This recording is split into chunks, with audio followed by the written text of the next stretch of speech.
Yo, what's good? We're back with another one. It's showtime.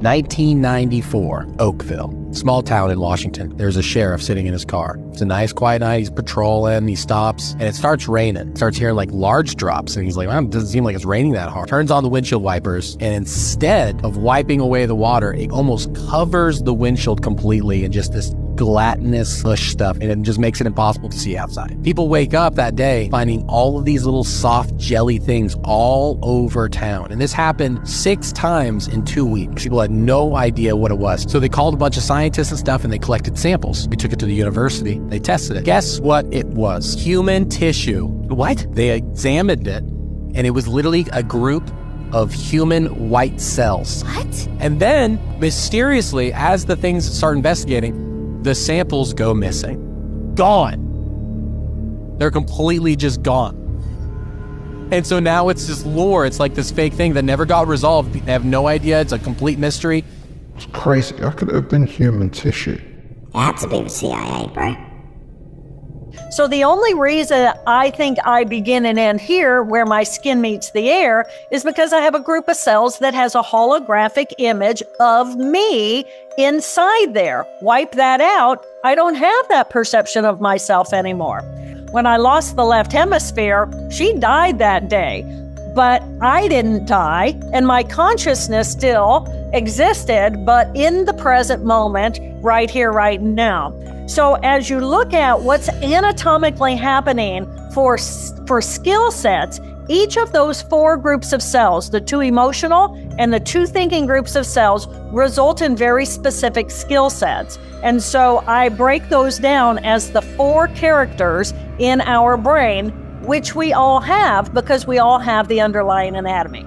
So the tool that we can use to save ourselves emotionally is this beautiful brain huddle, because when we move into our pain, when we move into our anger or our hostility or into our fear, it really helps to know that I have these other 3 parts of my brain that I can consciously step into in order to observe my anger or my fear or my anxiety, which takes the energy out of that brain circuitry and pulls it into other parts of my brain, allowing me to pass through my raging emotion. Imagine if humans used all their brains. Most people don't use them at all. There's a new technology, DMTX, where the DMT is fed directly into the bloodstream by drip, and it's possible to keep the individual in the peak DMT state, which normally when you smoke or vape DMT, you're looking, if you're lucky, at 10 minutes. Or if you're unlucky, if it's a bad journey, because those 10 minutes can seem like forever. But with the DMTX, with the drip feeding of DMT into the bloodstream, these volunteers actually could be kept in the peak state for hours. And unlike LSD, where you rapidly build up tolerance, nobody ever builds up tolerance to DMT. It always hits you with the same power. Even if you took it yesterday and the day before, and you're taking it tomorrow as well, it's still going to have that same power. There's no tolerance there. So that's how they can use that lack of tolerance to keep volunteers in this state. And then when they debrief those volunteers, they're also putting them in MRI scanners and looking at what's happening in the brain. But when they debrief them, they're all talking about encounters with sentient others. There's even a group now called Sentient Others, where people are exchanging, volunteers are now exchanging their experiences. They weren't allowed to do so at the beginning of the experiment, but now that most of them have left it, they're exchanging their experiences, and it's all about encounters with sentient others who wish to teach them moral lessons. There's a lot of people who have been talking about this for years, but people just thought they were crazy. Yeah, bro. Some people are closed-minded. This 14-year-old might have just changed healthcare as we know it. We gotta get security around this kid before an accident happens. Siddharth has developed an app that can detect over 40 cardiovascular diseases in seconds, including very early stages before they can cause real issues. You simply hold your phone to your heart, it picks up the most minute sounds of the heart itself, and puts it through machine learning to find if you have any problems. But here's the really impressive part. Currently, ECGs are one very common method for finding heart disease, but those results are interpreted by physicians or medical students, which have a median accuracy of 54%. His app has been tested on nearly 16,000 patients so far with 96% accuracy. But he's not stopping with just heart disease. He's revolutionizing disease detection and is also working on an app that can do the same thing for lung diseases. It's got to be the best use of an iPhone I've ever seen. BlackRock are gonna take him out, bro. What is it with CEOs and executives and catastrophes like this one? A family of 5 went down in a helicopter in the Hudson River in New York. Now, this guy was the global CEO of rail infrastructure at the tech company Siemens. Now, this is not a conspiracy, but I do have some questions though. They said this crash was due to mechanical failure when the propellers came completely off. And this trip was done by tourist company New York Helicopters, and this was the 6th trip of the day. Reports also say that the pilot radioed into ground control because of low fuel, so they're gonna land to get more fuel shortly after takeoff. So no inspection, no fuel, and who was that? Because that's not the pilot. Actually, the pilot was Navy SEAL veteran Sean Johnson, so we can rule out DEI on this one. Now, being that he was at Siemens, let's take a look at recent activity, shall we? Siemens boosting investments by more than $10 billion for American manufacturing jobs, software, and AI infrastructure. BlackRock increases their stake in Siemens by over 5%, giving them more voting power on the board. Interesting. I just find it funny that every executive or CEO dealing with a catastrophe in the last 6 to 8 months, BlackRock had a stake in those companies. Not to mention, just late last year, Siemens was just found guilty for wire fraud against GE and Mitsubishi. It doesn't stop there. Also late last year, Siemens pled guilty to stealing confidential competitor information and settled for $104 million.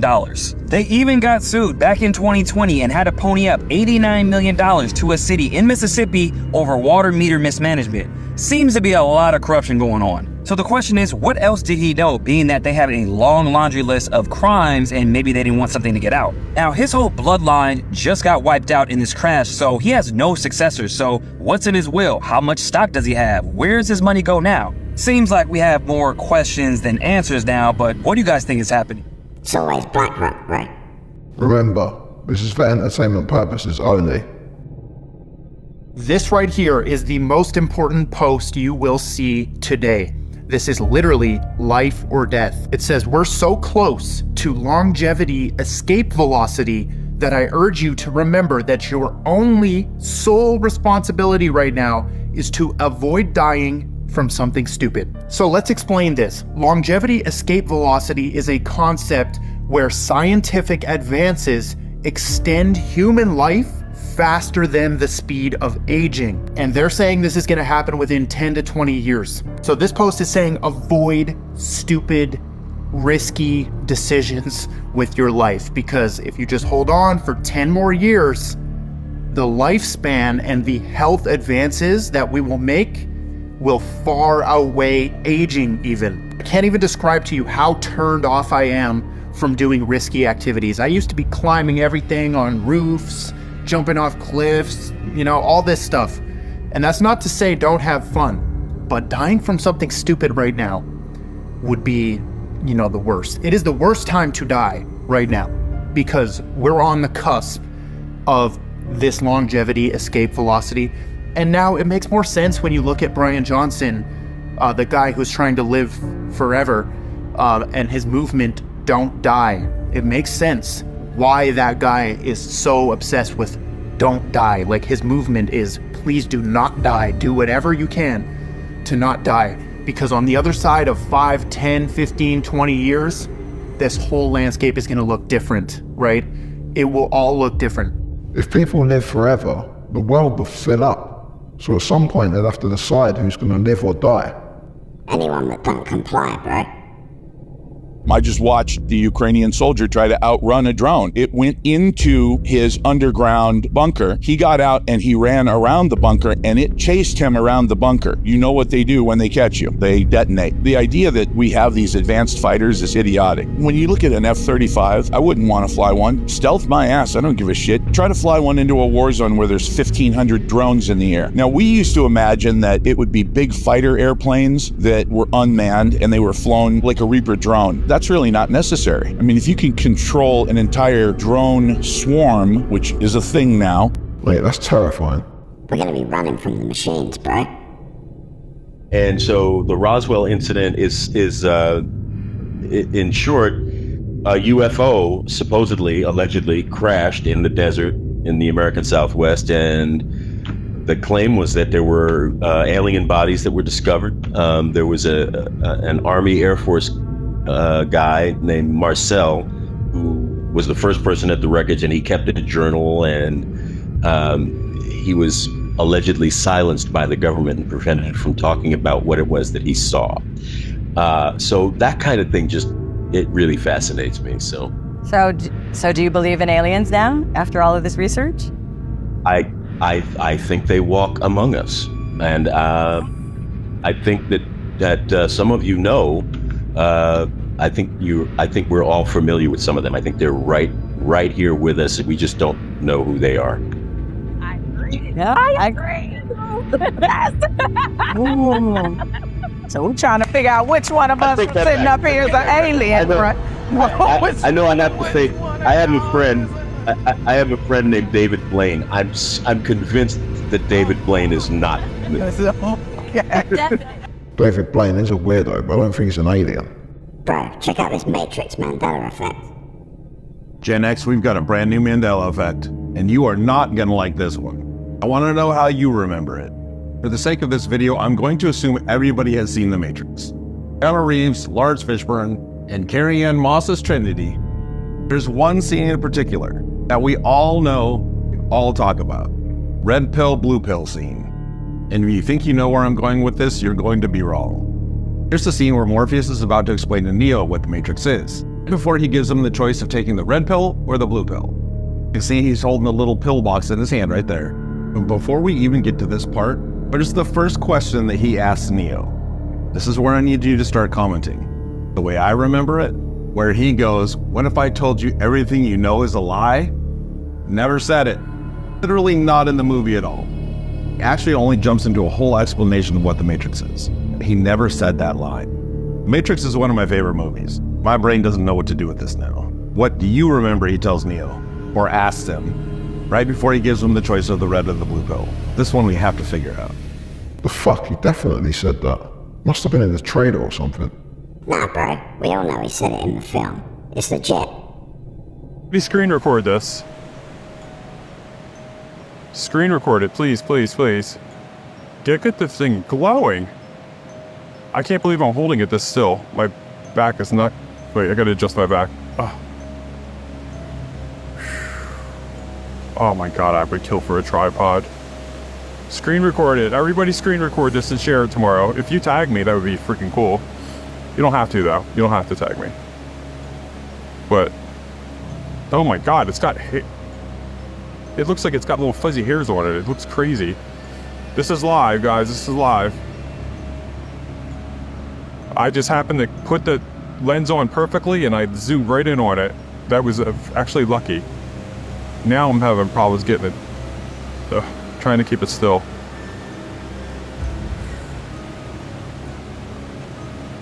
It looks like it has a little smiley face. Oh, I would do anything for a tripod right now. I don't know how much longer I can hold it like this. How do you screen record? Somebody answer her. Oh, it's getting smaller. It's getting smaller. I can still see with my eyes, though. I'm looking at it. Dude, it's glitching out. What the fuck was that? The broken star. It was glitching out, bro. There was something that came out in NASA a couple weeks ago, I think it was maybe even a month ago, where they discovered caves, like deep caverns. Oh yeah, I saw that. Yeah, they've already found it. That's already, I mean, this stuff, we've had the images And I think it's one of the reasons commercially we didn't go back, because it causes a lot of problems. And then what about the dark side? Like, there was also something that came out where they were interviewing, I think it was in front of Congress maybe, but they were interviewing the head of NASA, and they were asking him about why China is sending rovers out to the dark side of the moon. And he was like, let them do it. We don't care what's back there. Well, the moon itself is an enigma. Shouldn't be. Right, of course. Shouldn't be where it is. The orbit of the moon is unlike any other orbit of any moon around any planet in our solar system.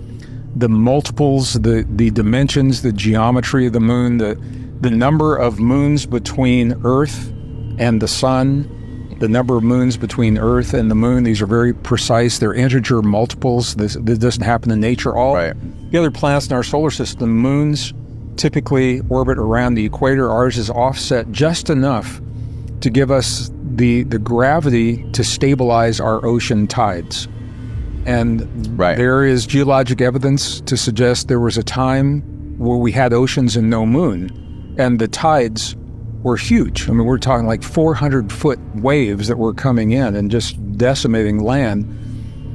And there are stories, and there are indigenous traditions and the biblical passages that talk about when there was no moon and how things changed when the moon occurred. Now, that's not science, they're stories. Right. But the geology does suggest they found evidence of these massive tides at a time when it's believed the moon didn't exist. The question is the moon a natural moon? Is it artificial, or is it a natural moon that was captured in our orbit from a catastrophic event in our solar system? And all big questions know, to be answered. I don't know about this guy, Todd. He looks like a Timu Wolverine. That's kind of like the world is mine. Every single time I do anything, cameras appear. If I breathe, if I sneeze, anything that's happening rude. But yes, I am launching a political party. All the leaders of Western countries have failed. They're enforcing a generational failure upon their constituents. Donald Trump is the future of the Western world. Everybody knows it, and everybody needs to get in line and obey him. Donald Trump is going to annex Greenland and take Canada and take Mexico, take all of it. The American empire is back. We're done with this crap. Elon owns X. I get to tell the truth. All of your lies are being exposed, and I cannot wait for the disinfectant of sunlight to come down and exonerate my brother and I, because we have done nothing wrong since the beginning of this. The chance of me becoming UK Prime Minister within the next 10 years is somewhere near 100%, because I'm one of the most well-known people on the planet who can self-fund, and everybody understands, even if you don't like me, I get things done. I will be the next UK Prime Minister. I guarantee that there is a timeline that everybody is going to live in. Every single person watching this video at some point in the future is going to watch me become the Prime Minister of the UK. And I will fix every single problem. I've laid out how I'm going to do it. You can go to boatgrowth.co.uk and you will see exactly how I'll fix all the issues. To me as Mr. Future Prime Minister. Well, thank you. Thank you. From UK? This wannabe dictator prick's fucking delusional. Bruh, Conor McGregor's trying to get into Irish politics. Yes, on the ballot. To enter the electoral octagon, Conor McGregor needs the backing of 20 members of the Irish Parliament. There are 234 total across two houses, so we contacted them all. 134 got back to us, and of those, 0 said they would support a McGregor run. Not a hope in hell, said one cabinet minister. Others described McGregor as a tacky, moronic Vulgarian and a populist buffoon. Couldn't think of anyone worse, said one, while another added, on behalf of the women of Ireland, he can off. Ha, what dickhead? Neither of these two will ever know what it is to be a real man. They're just petty little boys. But sadly, that's the kind of person who gets in power. Tell us about CERN. So the Large Hadron Particle Collider in Switzerland is this large circle where they're basically trying to create antimatter. They're trying to harness the God particle. There's a huge statue of Shiva the Destroyer outside of the center, and there have been some incredibly dark things witnessed at this space. There have been some people that have caught footage of them doing something that at a minimum looks like a reenactment of a human sacrifice. I don't know why you would do such a thing. Like, this all took place right in front of the Shiva the Destroyer statue. There have been many people that have come forward that basically said when this particle collider is turned on, it actually pairs the fibers of our space-time, and it's created kind of these parallel fractures in our timeline. There are also people that really believe that what they're trying to do is create a portal to unleash the demons, the spirits of the Nephilim, to basically let them come out of the gates of hell. They're using technology, something that we would perceive physically, to actually allow a portal for something multidimensional. That's all on the road to something that we won't be able to come back from if we're not careful. They're trying to let demons in, right? Maybe they're not all bad. If you enough DMT, what Terence McKenna would call 3 solid big hits, you find that you're completely separated from this entire world. Your whole visual field is replaced by a new environment. It has multi-dimensional aspects to it and is populated by what seem to be highly intelligent, super intelligent beings that are eager to communicate with you. And in some sense, people experience that as waking up to a truer reality where they feel that the reality they were in prior, that we've been in our whole lives, has been kind of an illusion, kind of a dream. And that there's a higher level of awareness that we can wake up into. I suspect that there really is a reality to this. There's incredible overlap between people's experiences, what they report, what they come back with. And when you have the experience yourself, it feels realer than real. And these entities seem to know you better than you know yourself. You know, and whether they exist outside of us or inside of us really might not be the right question to ask, because it may be that our minds extend beyond our brains into other dimensions. So they could be both outside of us and inside of us at the same time. It's an incredible mystery. And that's why I'm so excited about the extended state DMT studies that they're doing at Imperial College and elsewhere. The next stage of their research is they're going to be putting people out simultaneously together to see if they have a shared experience, to see if they can link up in some of these hyperspatial environments. And that, again, would create greater evidence to whether there's an objective external reality that we're tapping into or whether they're just projections of our own mind. We've got to keep following this study. It's going to be crazy, bro. My husband was Tony Mendez, and he was played by Ben Affleck in the movie called Argo. They didn't mention it in the movie, but Tony had deep connections to Hollywood. Tony was chief of disguise 10 years before I was chief of disguise, and so he passed on some of his expertise to me. But he had a particular interest in the magic industry out in LA. Not so much the magicians on the stage, but the people that were working behind the scenes to make that magic happen. They introduced us to a new concept. They said, what you are calling an operation, we call a performance. That's what we do. We put on performances. Working on that performance, we have to define the stage that the performance is going to take place on. Then you have to know who your audience is. Who are you playing to? Who are you trying to fool? Once you assemble those two pieces, you can pretty much choose the time and choose the place and simply overwhelm them with your performance. So we went back to our disguise labs out at Langley, and we invented a whole new genre of masks. Masks that are so good, that are so realistic, that you can actually get up close and have a personal contact with someone for an extended period of time, on and off like a hat. Those masks were the beginning of a whole new generation of work that we did at the CIA. I guess it makes sense that they would treat their operations like a magic show. Yeah, bro. It's just smoke and mirrors.